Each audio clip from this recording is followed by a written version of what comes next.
Okay, it's been a while, but welcome back to Orange and Blue football coverage. And in this video, we're going to be talking about Florida's wins from the previous season. And it's been a while since Florida's had a winning record. The last time was 2020, so we kind of had to go a while, but without seeing it.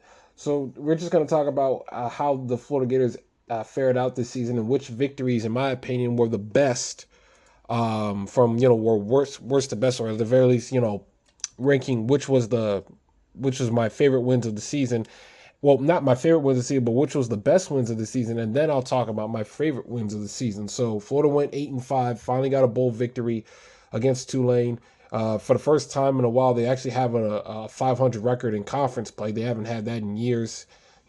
Billy Napier is coming back for 2025 because of how the team ended the season on a 4-game win stretch and how their recruiting absolutely skyrocketed towards the end of the season. So we're going to be talking about the 8 wins that Florida got throughout the season. I think it's pretty obvious that the Samford game, even though it was DJ Lagway's first career quarterback start in his collegiate career, that victory is going to be put at number 8 because it's Samford at the end of the day. I mean, it was exciting because it was, at least you could say DJ Lagway started in action, and who better than an FCS opponent, but it was good for DJ Lagway to get out there and get his reps in. Seventh victory would probably be Mississippi State. It was coming off of the beatdown that Texas A&M gave, and it was the peak fire Billy Napier chant. I know I was a part of that, and I know I was a part of demanding for Billy Napier to be fired along with Scott Strickland. But overall, the team turned it around after their first bye week, which was preceded by their victory on the road at Mississippi State. It was it was a 45-28 victory. A lot of guys got in on defense and offense, both starters and backups, to play in that game and make some plays in, and that's where you saw the beginning of the Jaden Baugh, you know, of the Jaden Baugh uprising, where he played pretty well this season. And then not only him, but also Trayon Webb, but sadly Trayon Webb got injured in this game, so he couldn't finish the season. But you kind of saw what both guys bring to the table. And, the Mississippi State was a much needed victory for Florida at that time. Then you had and then they had UCF, Kentucky. And then after those victories, they ended on a 4-game stretch. I'm gonna say the Florida State game, I will put that at number 6, because it's the Florida State rivalry. I mean, it is Florida State at the end of the day, so that's going to carry a little bit more value than the Mississippi State game, even though Florida State was absolutely hot garbage. But Capital, it just wasn't a good Florida State team. So it's not a victory over Florida State that you should be too prideful about, because you want to beat the good Florida State teams, right? Because that's what made Steve Spurrier so great, was that not only did he beat the rivals, Georgia, Tennessee, and Florida State, but he beat them when they were playing some pretty good football during that time. So I'm putting Florida State at number 6 only because of the rivalry aspect. Number 5, I'll say the Tulane victory, because it's the first bowl victory for Billy Napier and everybody, and it capped it off with an 8-win season, which is exactly what Billy Napier needed to come back. You needed to show some very big improvement from what the previous 2 seasons were, and to go from 5 wins in 2023 to 8 wins. It's not the Gator standard, but at least you can say there's improvement, and you can say he earned his way back for a 4th season. So the Tulane victory, I'll put that at number 5. So Samford 8, Mississippi State 7, Florida State 6, Tulane 5 in terms of ranking the victories for Florida's season. Then you had the UCF one.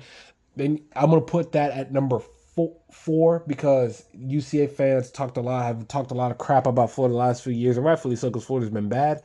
But Florida finally shut up UCF fans, and they're not going to see each other again until 2030. So Florida will have bragging rights for the next several years. UCF fans were bragging about, oh, we finally have risen above so many teams in the state and this and that, and they've been an absolute disappointment since they've entered the Power Five. They were 6-7 last year. They were even worse. No, excuse me. They were 6-7 in 2023, and then they were worse last year, going 4-8.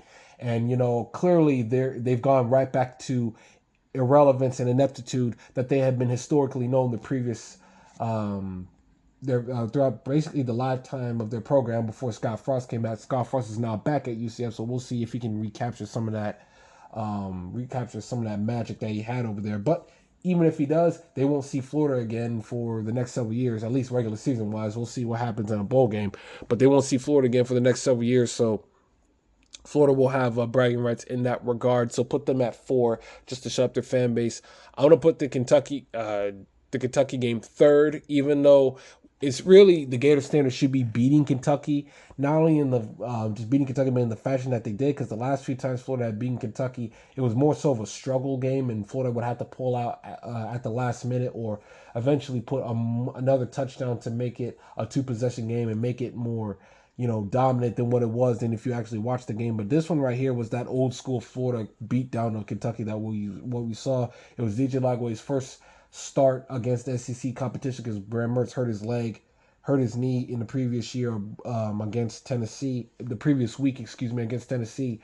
DJ Lagway came in, had a pretty good performance, threw in some nice deep down the field bombs to Elijah Badger. Jaden Ball had his coming out party, even though he had already started to emerge as a premier running back for the Gators.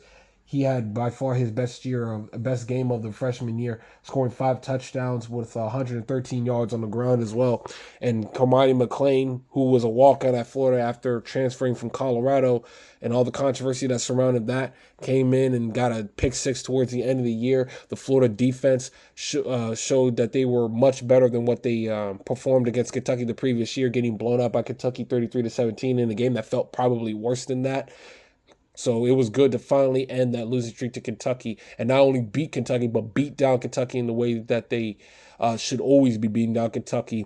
Kentucky, I think, is a deteriorating program considering how bad they were this year. And Mark Stoops seems to be losing the good graces of what he had with the Lexington, Kentucky fan base. They seem to want him out, and it seems like he's kind of tired of being there himself. I think he might be gone after the next couple of seasons. So that's going to be third.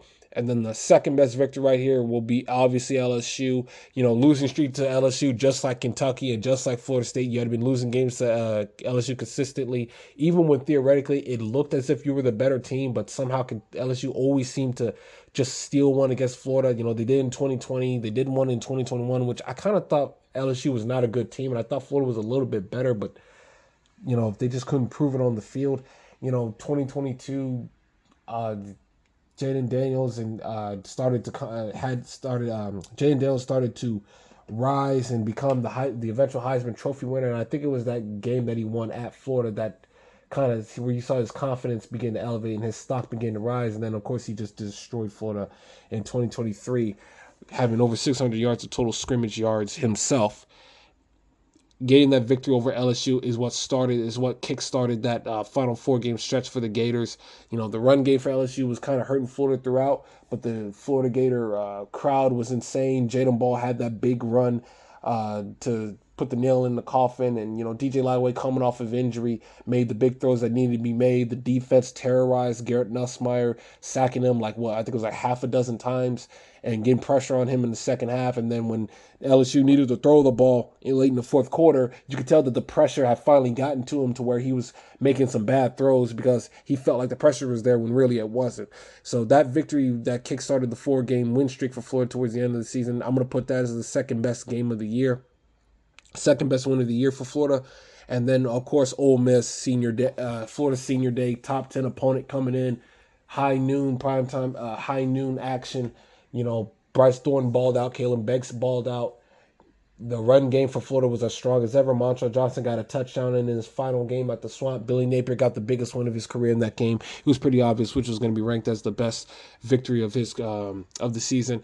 And if that's the best victories, if I had to rank my top 3 favorite victories, Kentucky 1, I'm gonna put UCF 2, and then I'm gonna say, I'm gonna put Ole Miss 3. So right there, just because of the losing streaks to Kentucky, the trash talk of the UCF fans, and that big victory, a top 10 victory that gave Billy Napier the momentum that he needed to not only turn around the season, but also to turn around Florida's recruiting for the 2025 class, because Florida's 2025 class was down in the dumps. And then when Florida finally got on that magical win streak, they were able to salvage what turned out to be a pretty damn good recruiting class. Some people like to say that the recruiting class wasn't that good because it was only like 6th or 7th in the conference, but that's because it's the SEC. If Florida was in the ACC, they would have had the best recruiting class in the conference. If they were in the Big 12, they would have had the best recruiting class in the conference. So it was a good recruiting class. It's just that in the SEC or in the Big 10, that's not good enough. And I understand the sentiment behind that, but it was a good recruiting class overall. So those are my evaluations of Florida's victories of the 8-5 season that they had. Again, it's good for a team that had 3 consecutive losing records, but it's not the Gator standard, and we should expect more from that, especially if Billy Napier is going to head into a 4th year as the Florida Gator head coach. So that's really it. And in the next video, I'm going to be doing a preview about the Florida Gators spring game.